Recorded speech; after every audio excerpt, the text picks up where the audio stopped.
Should I buy a prime or a zoom lens? This is exactly what I think. Hi and welcome to episode 61 of the Photography Explained podcast. I'm your host Rick, and in each episode I will explain one photographic thing in plain English in less than 10 minutes-ish without the irrelevant details. What I tell you is based on my lifetime of photographic experience and not Google. Well, there might be the odd thing that I had to look up, but mainly this is stuff that I know.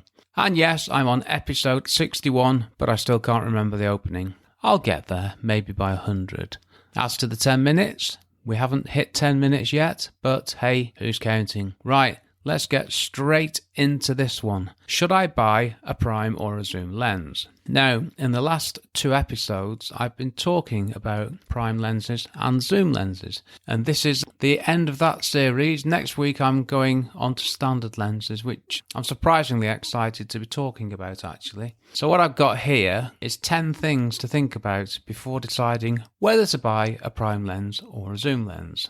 Now then, this is 10 bullet points. There are no other notes. This is straight off my head. I should know it, shouldn't I, really? Number 1, what is the lens for? Or put it another way, why are you buying a lens? Do you really need another lens? Haven't you got lenses that will do the job you need them to? I'm quite a big one for not buying gear. It's not being tight or anything, it's just that I've bought loads of gear in the past and not used it. I can add camera lenses to that. I bought a fisheye zoom lens, a Canon 8 to 15mm lens. They're not cheap.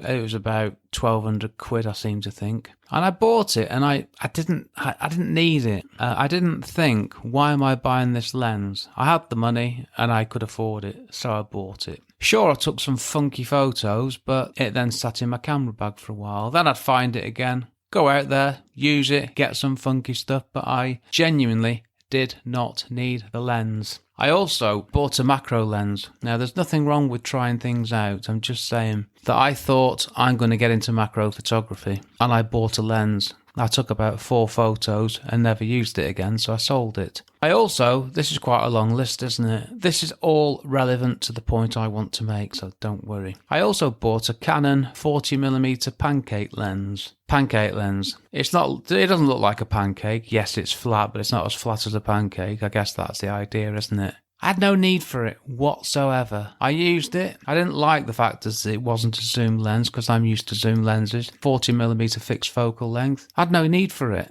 It just made my camera slightly smaller. Didn't give me any benefits. I sold it. That's quite a few lenses that I bought, not needed. Oh, one more. I bought a tilt shift lens. I thought that I needed a tilt shift lens because I do architectural photography. I hadn't needed one up to that point. I bought one and I hated it, so I sold it. I didn't sell it straight away. I kept it in my bag for a couple of years. The guilt got the better of me, and then I sold it. So yes, I've bought a number of lenses I didn't need and sold them. Buying a prime or a zoom lens, think about what you need the lens for. Do the lenses that you have do the job? That was number 1. If I carry on like this is going to take an hour. Don't worry, it won't. I'm going to be quick from here on in. But they were all good, relevant points and very good examples of fixed. I call prime lenses fixed lenses. It's just something in my head. They were all very relevant examples of prime and zoom lenses that I have bought that I just didn't need. Quality. What quality of images are you after? Because in general terms, you get higher quality images with a prime lens than you do with a zoom lens. And that's in general terms, making sensible, similar comparisons. Point 3, I might not have said points 1 and 2, but that's what they were. Maximum aperture. Do you need a large maximum aperture? A prime lens will have a larger maximum aperture than a zoom lens. And on a zoom lens, when you get a larger maximum aperture, the lenses are getting really big, chunky and expensive. I don't need a large maximum aperture. My lenses are all f4 and that's fine for me. Number 4, budget. How much money are you prepared to spend to get the lens that you need? So you decided what lens you need. You've decided the quality of the lens that you need and the maximum aperture. How much are you going to pay? How much are you prepared to pay for this wonderful optical thing? Talking of budget, something that I said in one of the previous episodes. When you buy a camera lens, there's a wonderful thing that happens. They hold the value fantastically well. If you get a camera system that's about to be phased out, obviously it won't, but I bought Canon lenses and sold them 5 years later for more than I paid for them. So budget, and in general terms, the more money you spend, the better the lens. Future needs. Now, if you get zoom lenses, you're covering lots of different focal lengths, which reduces the need to buy lenses in the future. If you're determined to have prime lenses, you know that you're going to need to buy other lenses in the future as and when your needs change. Now, what happens with photography, as you progress in your photographic journey, your needs become more specific, and that's when you need more specialist gear. If you're just starting off and you look at all this gear available, like how do you buy a lens costing 15 grand? How does anybody afford that? The answer is they pay for themselves. So your future needs. Will a couple of zoom lenses cover all your future needs or not? I have 3 zoom lenses. I actually need 2 of them, a 17 to 40mm zoom and the 70 to 200. I don't take photographs on the bits in the middle. And in terms of prime lenses, there aren't prime lenses that I want. I use 17mm. There isn't a lens that has a fixed focal length of 17mm that fits a Canon camera. You can get a 14mm. That's too wide for me. I don't want 14mm. So when we're saying future needs, I should have said current needs. Number 6, size. Is size an issue or do you not care? Zoom lenses can be quite big. Prime lenses can be really small. Same applies with weight. You get a big piece of, I'm going to say the term glass then. I hate the term glass when people refer to lenses. I don't know why. Maybe it's just because I'm English and we're quite stuffy about jargon and stuff like that, but I hate it. When you get a large piece of glass, sorry, that was dreadful. Yeah, zoom lenses, there's more to them. But then again, you don't have as many of them. So is it more weight? It depends what you need. Benefits of prime lenses. Now, I've covered these in previous episodes. I'm just going to do a very quick recap. Prime lenses give you, in general terms, higher quality. They're smaller, lighter, and potentially have larger maximum apertures, but you only have one focal length with each prime lens. Benefits of zoom lenses. They give you more than one focal length. They're bigger, they're more expensive. There's more to go wrong with them. I've never had anything go wrong with a zoom lens, touching wood.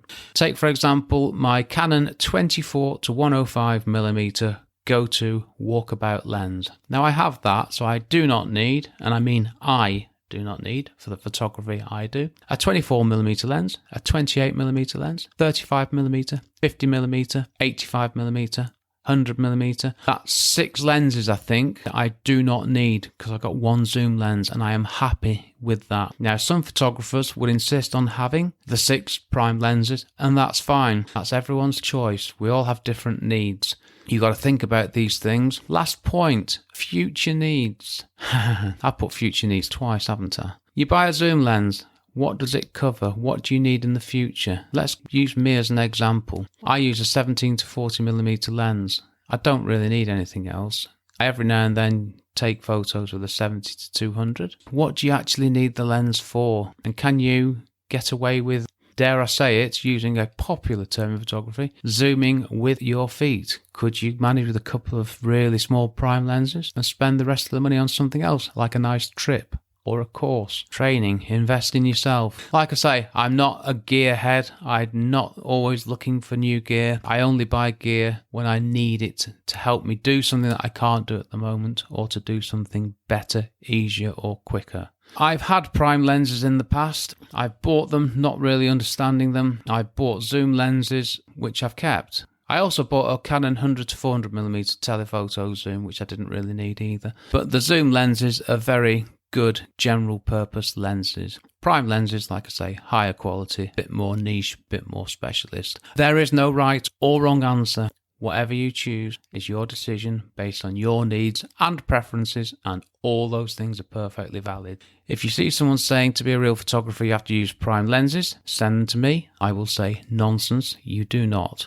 Zoom lenses these days are great. Next episode, I think I mentioned it earlier, I'm going to talk about standard lenses, 50mm on a full frame. How simple could that be? So that's a good starting point. I'm then going to go into wide angle and telephoto because I'm on a bit of a lens roll at the moment. Lens roll. That reminds me, I'm quite hungry. If you enjoyed this episode, please leave a nice review and rating wherever you get your podcast from. Also, please subscribe so you don't miss an episode.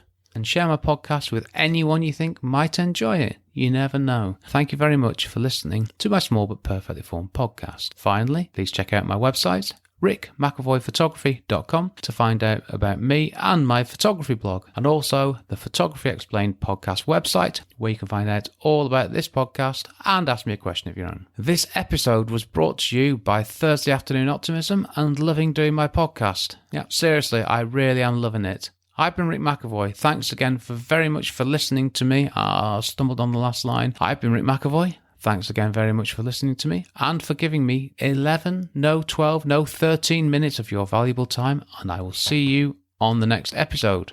Cheers from me, Rick.